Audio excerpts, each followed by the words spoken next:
Tenancy agreement जो है, जैसे देख रहे हैं पीछे, तो टेनेंसी एग्रीमेंट जो है ये होगा, ये क्या होगा कि कोई भी इस एक्ट के आने के बाद कोई भी आदमी जो है, इससे पहले जो कानून थे, कोई भी कानून थे किसके लिए, इनके लिए, वो सब नल एंड वाइड हो जाएंगे।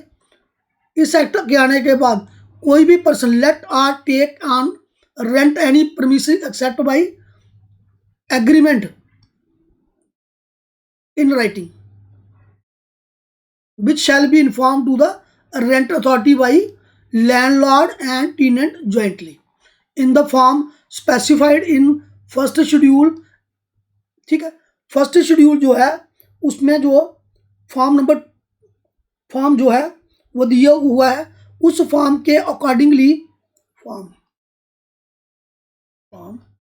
शेड्यूल इस एक्ट के एंड में है शेड्यूल वन जो होगा उसमें एक फॉर्म दिया हुआ है, उसके हिसाब से ओनर एंड टेनेंट के बीच में क्या होगा, एक एग्रीमेंट होगा।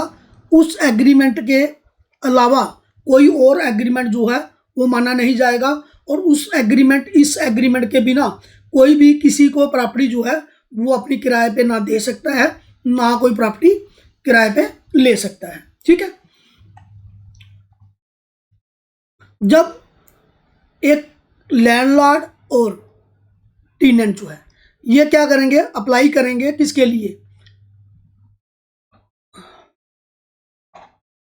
रेंट एग्रीमेंट के लिए, किसके पास, रेंट अथॉरिटी के पास। ठीक है, रेंट अथॉरिटी अभी तक आप इस एक्ट क्योंकि अभी तक जो है डिप्टी कमिश्नर्स ने रेंट अथॉरिटी तय नहीं की हुई है। आज जो डेट है वो है 17 मार्च 2026, 17 मार्च 2026 तक अभी तक कहीं से भी किसी भी डिप्टी कमिश्नर की तरफ से रेंट अथॉरिटी तैयार नहीं की गई है। इसीलिए आज तक की डेट में हम इसको रेंट अथॉरिटी किसको मानेंगे, अभी एज पर एक्ट के हिसाब से डिप्टी कमिश्नर को ही मानेंगे। ठीक है, तो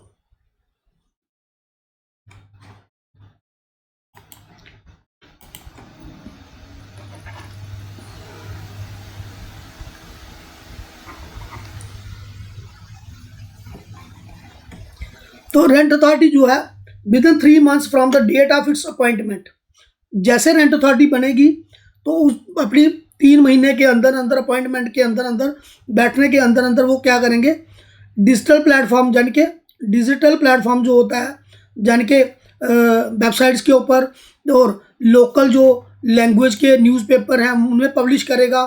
ठीक है, यूनियन टेरिटरी की जितनी भी वो होंगी न्यूज़पेपर, लोकल न्यूज़पेपर, और जो पोर्टल्स हो अपने पोर्टल के ऊपर, डिजिटल प्लेटफॉर्म मतलब इंटरनेट के ऊपर ये पब्लिश करेंगे। ठीक है,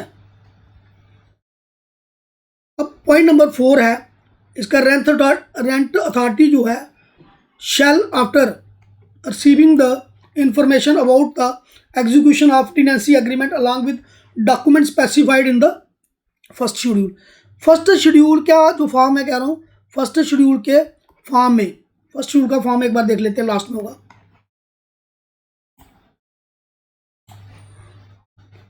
बार बार इसका जिक्र आएगा इसलिए इसको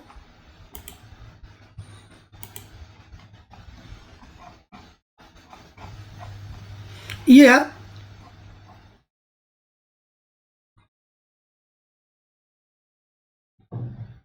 फॉर्म फॉर टेनेंसी। इसमें रेंट अथॉरिटी को एप्लीकेशन जाएगी, जो भी रेंट अथॉरिटी है। ठीक है, नेम आएगा लैंडलॉर्ड का, नेम आएगा, जो प्रॉपर्टी मैनेजर किसी ने बनाया हुआ है उसका नाम आएगा, टेनेंट का नाम आएगा, प्रीवियस टेनेंसी जो अगर है कोई वो उसका नाम आएगा, जो प्रॉपर्टी दे रहे हैं उसकी डिस्क्रिप्शन आएगी, क्या प्रॉपर्टी है वो उसकी डिस्क्रिप्शन आएगी यहाँ पे।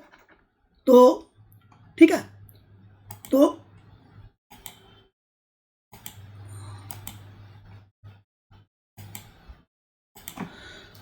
डिस्क्रिप्शन आएगी प्रीवियस टेनेंसी की, उसके बाद प्रीमिसेस की डिस्क्रिप्शन, क्या प्रीमिसेस है, मकान है, दुकान है, क्या है उसकी डिस्क्रिप्शन आएगी।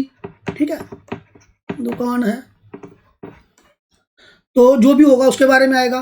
डेट जो है कब से पोजेशन है तब से दीजिएगा, रेंट कितना पेबल है एज इन सेक्शन 8 में बताया गया है।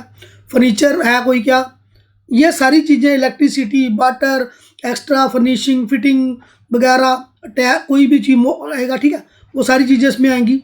ड्यूरेशन टेनेंसी का कितना रहेगा, पैन नंबर आएगा लैंडलॉर्ड का, आधार नंबर लैंडलॉर्ड का, mobile number, email number landlord का, पैन नंबर टीनेंट का आएगा, आधार नंबर आएगा टीनेंट का, मोबाइल नंबर, ईमेल आएगा टीनेंट का। थोड़ा फास्ट पढ़ रहा हूँ तो अगर लगे तो रोक के देख लीजिएगा। पैन नंबर, अगर प्रॉपर्टी मैनेजर किसी ने नियुक्त किया तो उसका पैन आधार लगेगा। यहाँ पे नीचे साइन आ जाएंगे, फोटोग्राफ आ जाएगा। ये इस तरीके का एग्रीमेंट होगा। Tenancy agreement self attested copies लगेंगी, पैन कार्ड की, आधार कार्ड की, उसकी पैन कार्ड और आधार कार्ड की लगेंगी। अगर तो यहाँ पे लैंडलॉर्ड ने कोई प्रॉपर्टी मैनेजर नियुक्त किया है तो उसका लग जाएगा उस केस में, ठीक है। तो ये था फॉर्म जो शेड्यूल में, मैं बार बार कह रहा हूँ, फॉर्म इन शेड्यूल, तो ये फॉर्म होगा शेड्यूल के अंदर, ठीक है। तो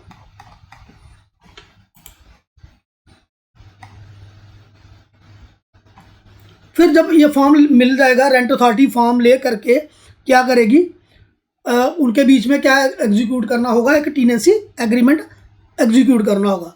इसके लिए वो क्या करेगा, ये करने के बाद, डॉक्यूमेंट इकट्ठा लेने के बाद उनसे यूनिक एक आईडी आइडेंटिफिकेशन नंबर देगा टू द पार्टीज, लैंडलॉर्ड को और उनको क्या देगा, यूनिक एक आईडी दे देगा। और क्या करेगा, अपलोड करेगा डिटेल जो भी है टेनेंसी एग्रीमेंट की, किसके ऊपर, वेबसाइट के ऊपर, जहाँ लोकल वर्नाकुलर न्यूज़पेपर के ऊपर, ठीक है, विदिन। और उसके लिए टाइम कितना होगा इनके पास, सिर्फ 7 दिन।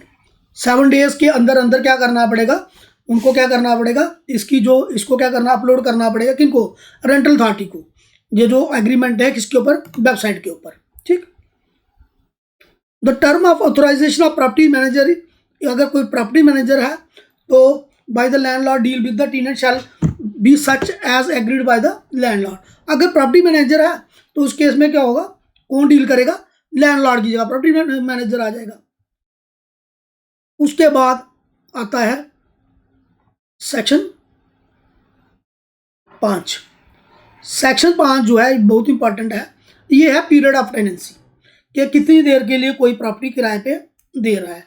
Even every tenancy entered into after the commencement of this act shall be valid for a period as agreed between landlord और टेनेंट। टेनेंट के बीच में, किराएदार के बीच में, ये जो है, जो भी आपका टेनेंसी एग्रीमेंट बनेगा वो उतने ही पीरियड के लिए वैलिड होगा जितना पीरियड डिसाइड किया होगा किसने, लैंडलॉर्ड ने और टेनेंट ने। अगर 1 ईयर का है तो 1 ईयर के बाद वो क्या हो जाएगा, ख़त्म हो जाएगा। अगर 2 ईयर्स का है तो 2 ईयर के बाद एग्रीमेंट क्या हो जाएगा, ख़त्म हो जाएगा। अगर एग्रीमेंट ख़त्म होता है तो उस केस में क्या होगा, दोनों की म्यूचुअल अंडरस्टैंडिंग के साथ उसको न्यू भी किया जा सकता है, ठीक है।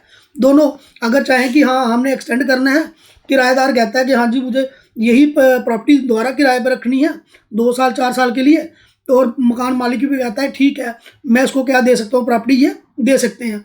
अगर उनके बीच में ये हो जाता है तो इन दैट केस क्या होगा, वो दोबारा एक्सटेंड भी हो सकता है। लेकिन कंडीशन ये है कि अगर वो म्यूचुअली एग्रीड हो दोनों के ऊपर। हो सकता है अगले इस टाइम पे आके लैंडलॉर्ड कहे नहीं जी मुझे यहाँ पे ये किराएदार नहीं चाहिए, जहाँ वो किराएदार चाहिए, मुझे कहे कि मुझे ये बिल्डिंग नहीं चाहिए। इन दैट केस ये क्या हो सकता है, खारिज भी हो सकता है, ठीक।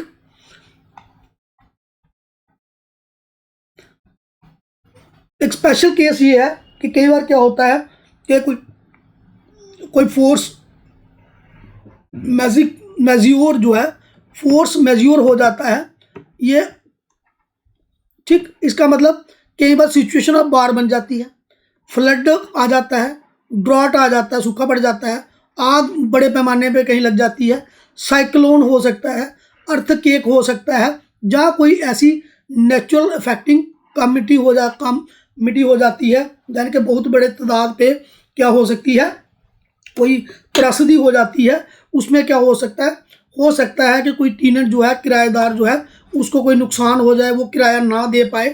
तो उस केस में क्या होता है कि जो लैंडलॉर्ड और इसके बीच में